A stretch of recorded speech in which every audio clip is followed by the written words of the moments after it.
Well, hello again everybody, and especially my new subscribers that have joined up since Adam Booth kindly plugged my channel a little.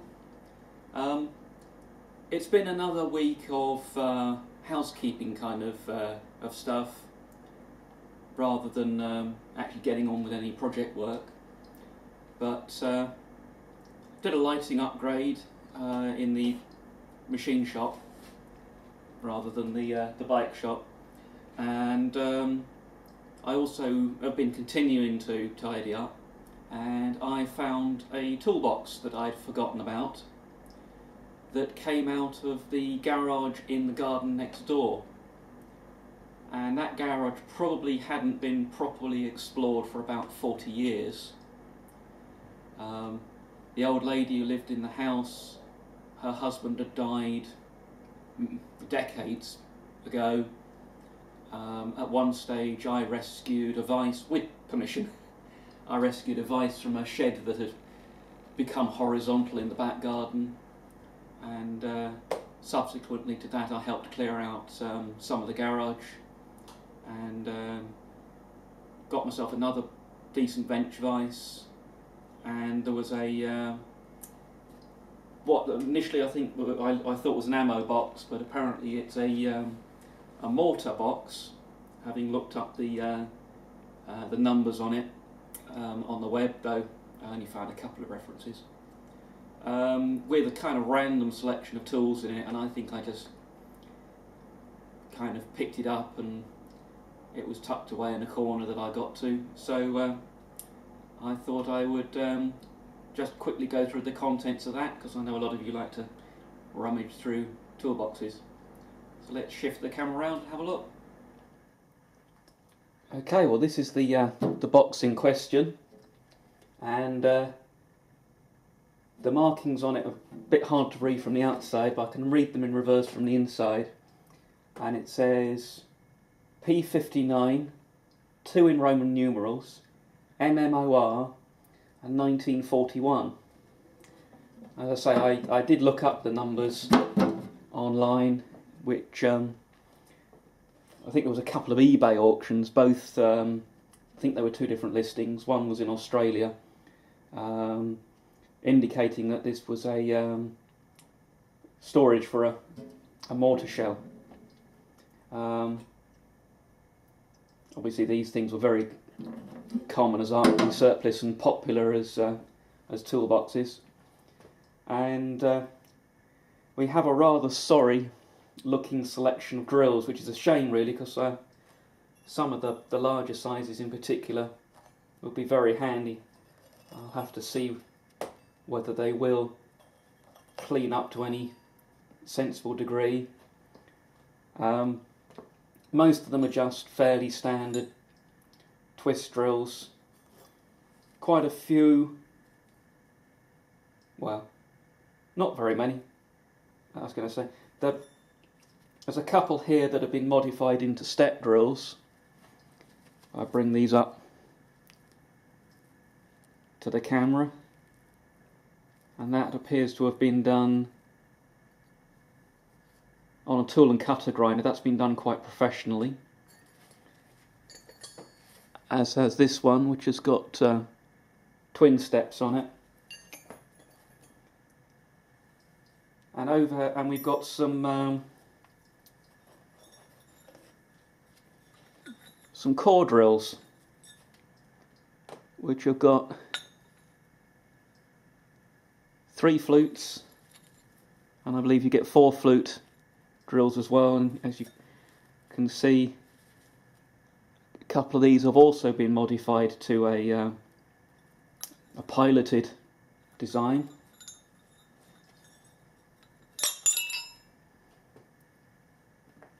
There were a couple of reamers in there, which are actually in not too bad shape. In particular this one, I can't quite see a size on these, but they'll go in the reamer drawer at any rate.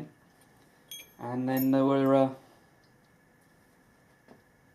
couple of slow helix drills, That's 7/32 with the marked foreign. This one with a very chewed up shank. It's obviously very clearly a slow helix drill. So that reduces the cutting angle on the tip. I don't know how close we can get. So that's much less likely to grab in if you were working on something like brass. So I'm just going to put these back in the box for now and clear a space, and we'll have a look at some of the other stuff. Now I know there are some hammer fans out there, so we'll start with an ordinary common or garden ball peen, which is just a slightly larger one than the one I've been using regularly for the past 25 years, which is suffering a little bit of handle damage due to general abuse. But this one's needs a clean up, but the handle's sound. I was a bit surprised to not find it completely riddled with woodworm. I helped move some furniture from the front room of the house next door, and the only reason we actually managed to get it out the front door was all the woodworm must have been holding hands. So I can't read any markings on this without giving it a real clean up, but the handle's tight, and yeah, it could do with some oil on the handle because the varnish is gone, but apart from that, decent hammer, nice weight. And then we've got this little item, which has got a crowned broad face with a chisel on the back, and it's a little short. I mean, I'd almost have thought it was a panel beater's hammer with that domed face, and I could see you using the chisel end to tuck a seam or a flange. If I get one of my other panel beating hammers,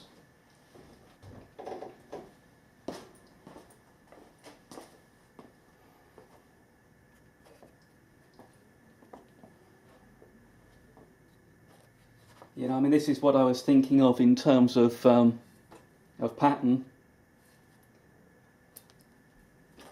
but a real contrast in handle length, and this has got varnish on the end, so it's not been cut down. So if anyone knows what that type of hammer was originally used for, let me know.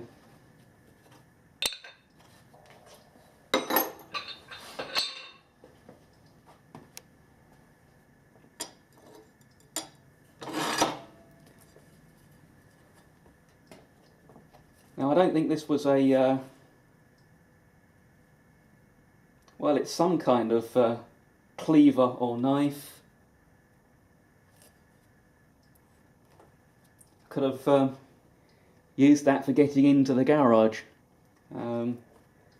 We actually had to, well, there was probably 6 inches of ivy over the side access door, and at one stage there was a tree about so diameter, elder tree, right in front of the doors.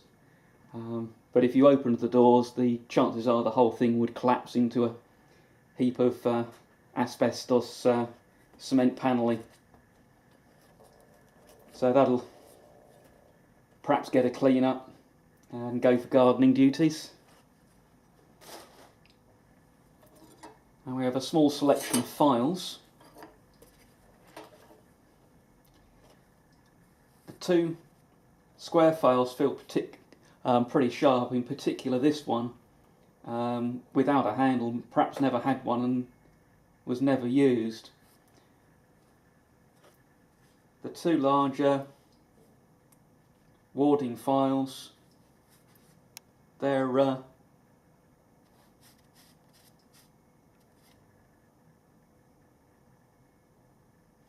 we might just be able to see a maker's mark on there.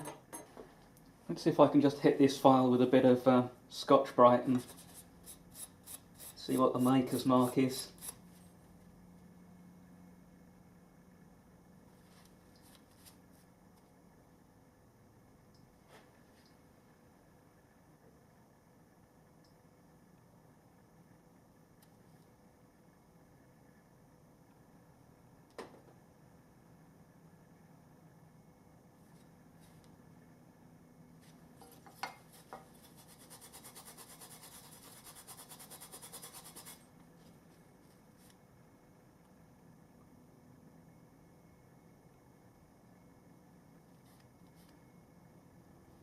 Well, having given this a little bit of a clean,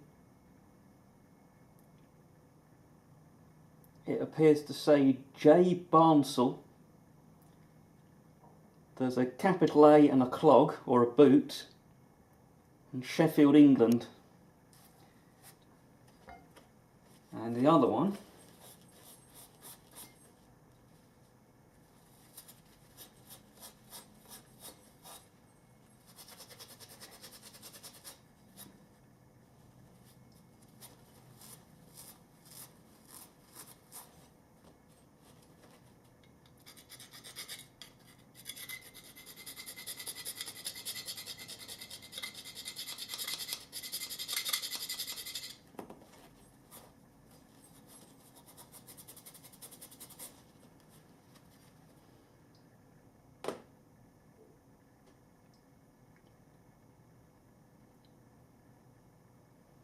I very much doubt I can get this logo to show, but it says Tug of War Special. I've certainly never seen those maker's marks before, but we'll have a go at getting those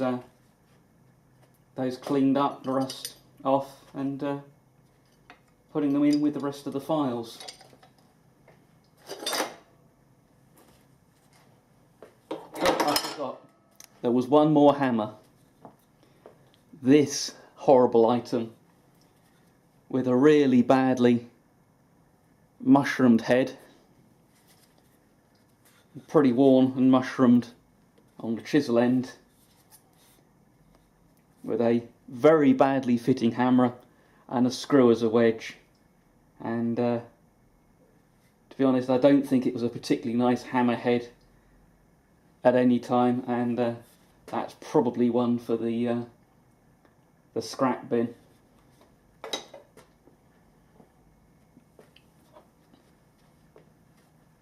We had quite a nice little vise.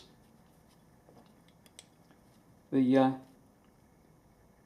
pivot's a bit sloppy, and it's lost its original bolt and wing nut arrangement. Don't know if it had a well, I presume it had a nice setup at one stage. There's a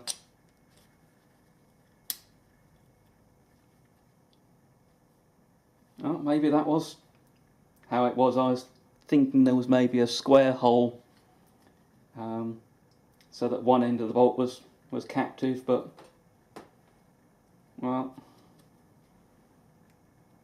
the jaws don't appear to be very have been chewed up or worn, but it doesn't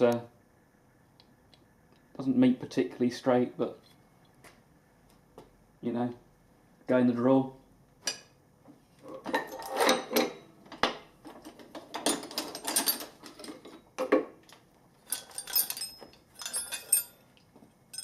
I did find one proper quality tool in the box,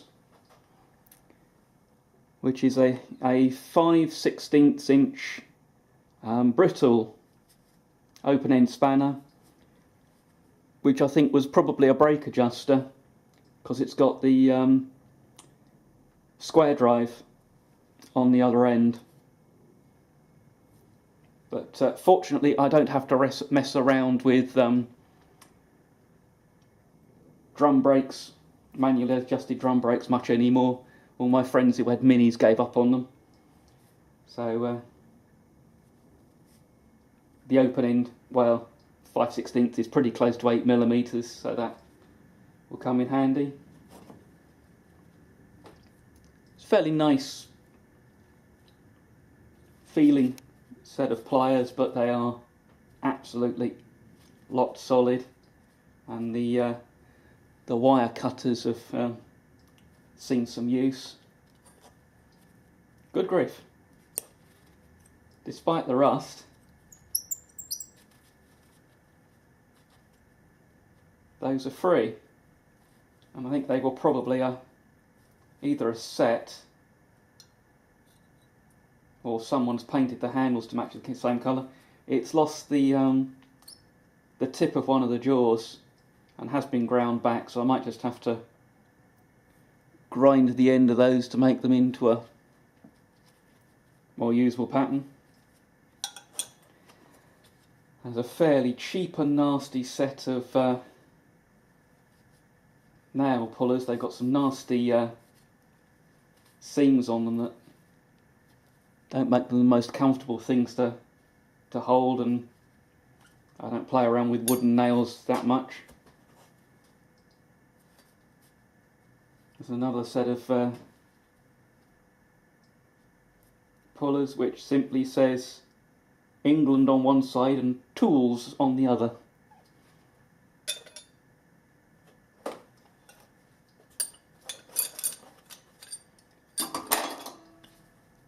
Now this is slightly intriguing. It really doesn't feel very nice in the hand, and the knurling on the adjuster is really quite rudimentary, but this way this movable jaw's been made, it doesn't look like it's shop made, but it's a rather strange feeling object. Got quite a lot of slop in it, very broad head, so limited in the places it will fit, so really don't know the origin of that. I think that's a oddity to go on a display shelf rather than to be a usable tool. There's a little stubby screwdriver, quite sharp, that's not very worn, but a very lightweight pine handle I think it was, which the blade's already slightly loose in it, so don't know how much use that will be. There's a shop-made G-cramp. You know, that sort of thing comes in handy from time to time. Won't look a gift horse in the mouth on that. Yet another wheel brace. I have a never-ending pile of wheel braces tucked away somewhere. I never use them because I tend to use a socket and breaker bar these days, so I'll have to throw it into an auto jumble or something somewhere and get rid of that.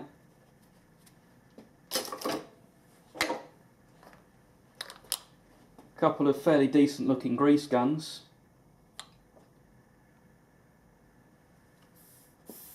That one appears to be missing its return spring.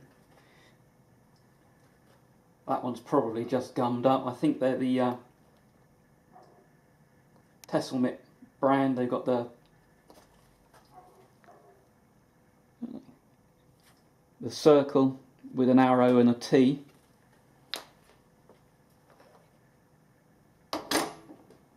And now slightly more unusual objects.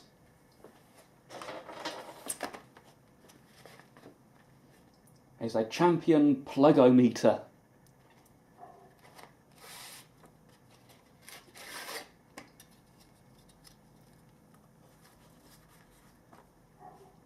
So there's promotional stuff for Champion plugs. A new set of Champions around 10,000 miles gives peak performance, more power, extra economy, reduced petrol bills, surefire starting, saves battery wear and tear. And we've got a couple of feeler gauges down the bottom here, and a tool that's meant to allow you to bend your centre electrode to get your side electrode. Though I think you'd probably bend the tool more easily than you'd bend the electrode. And then on the other side, let's bring you in closer for this one. We've got these different colour pictures of plug conditions and diagnosis, and then you've got a little hole to stick your plug through for comparison. And at the top it's got a little wheel for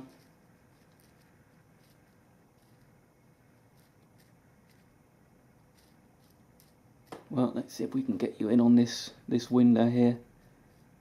So you can clock up your mileage, and then be instructed to renew. And it's got the little instruction sheet.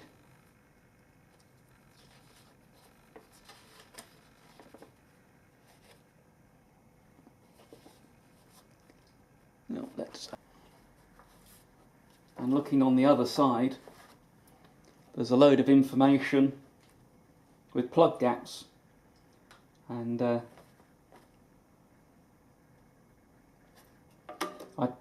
just glancing through these, I can't see any dates later than about 1955,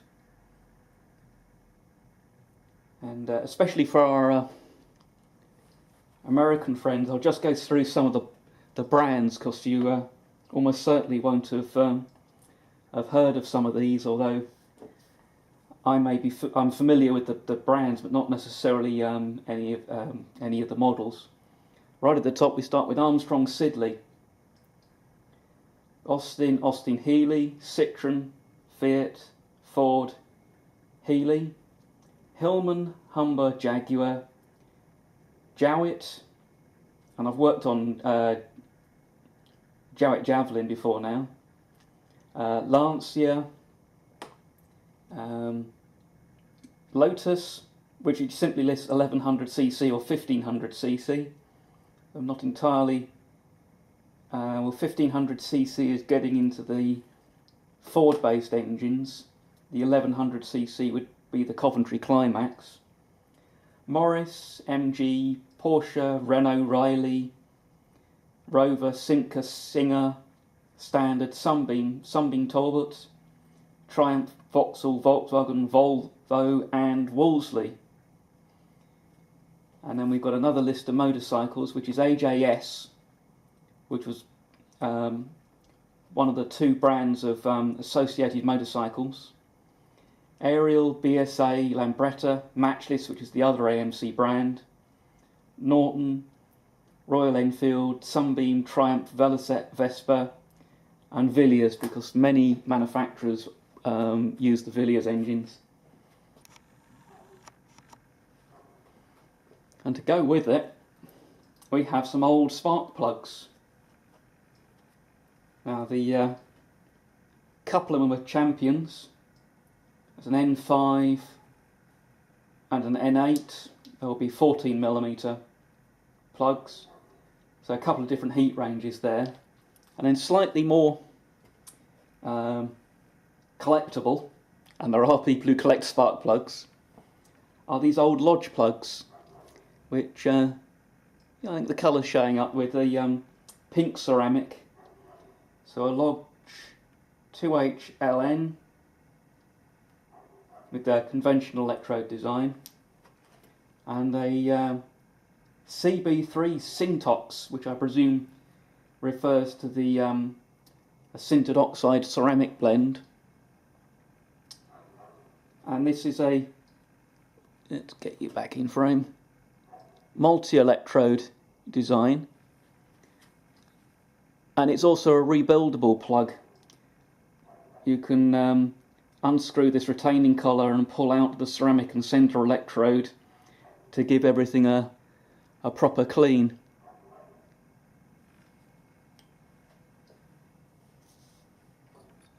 There are also a couple of punches in the toolbox, and this one looks to be quite a nicely made shop-made tool. The other one has a maker's name on it, and it's again not a name I've come across before, but maybe someone out there is familiar with them, which is Pollock and Peel, Croydon, which is South London. So, never seen that name before.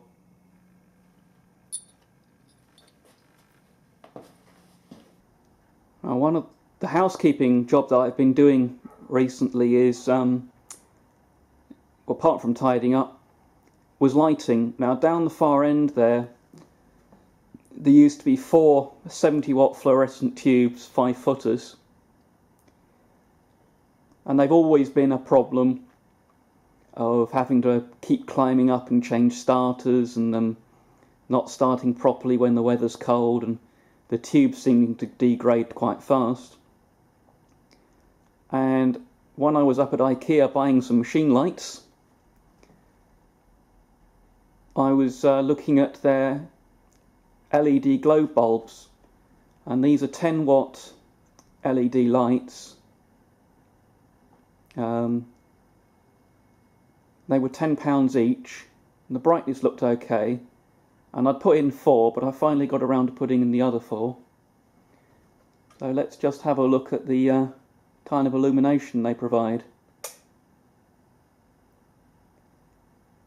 And it's slightly more of a warm colour than the fluorescents I've got down this end, which aren't, which I think are actually daylight tubes, or at least the ones that are actually lit properly are daylight tubes. But the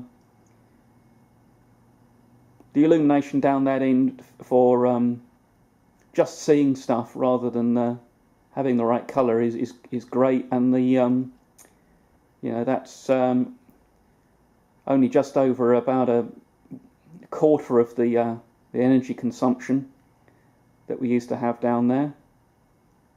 So I think we'll call that a successful experiment.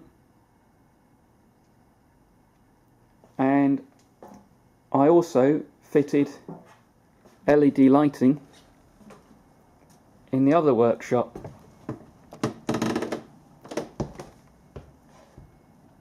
And this really is well lit. These bulbs again were £10 each, and they were a special offer at the local Aldi supermarket, and they're the brightest LED bulbs I've come across so far. And again there's 8 of them in here. So I was climbing up and installing the conduit, wiring them up, and this is now very nice and evenly lit, and I think the colour's slightly better than the IKEA lights, but in any case, you know, you're going to use task lighting on any of the machines when you want it. I've still got the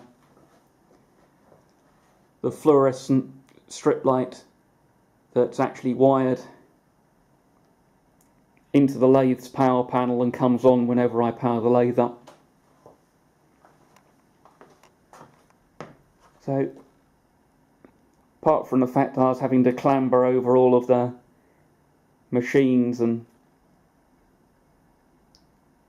my damaged knee is rather complaining today, that was a very useful task.